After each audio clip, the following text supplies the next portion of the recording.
It all started when she would bury her head under my skirt. She kept challenging me to climb an old treehouse, which I finally did, only to realize she could see up my skirt as I climbed. I screamed at her to stop looking, and she acted like I was disgusting for thinking she was looking. The whole situation was super weird, so I just let it go and never mentioned it again.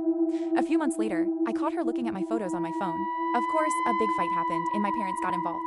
She told them she was trying to delete an ugly photo I had taken of her.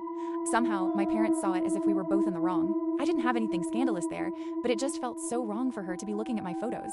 2 years later, when we were moving to a new house, my sister and I found out we would be sharing the same bathroom. My sister acted annoyed, but I could see the smile on her face.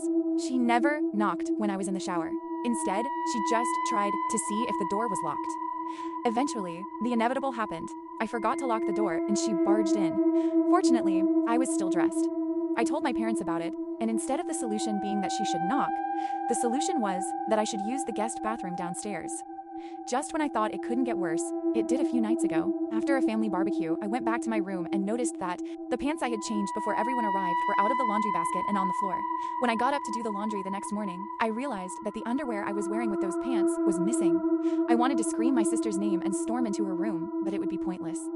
The idea of confronting her about it and her trying to manipulate me again was so exhausting that I simply didn't say anything. I knew my younger sister was guilty, but I had no concrete proof. I was sure that if I confronted her or told my parents, she would just try to manipulate me again and make me feel crazy. As I suspected, a few days later, I noticed that some of my white and black underwear were missing from my dresser. But this time, I didn't say anything and acted like I didn't know anything. The next part of my plan was a bit sneaky. I was thinking about how to make her hit on me or something like that so I could record it and show my parents. So I decided on something.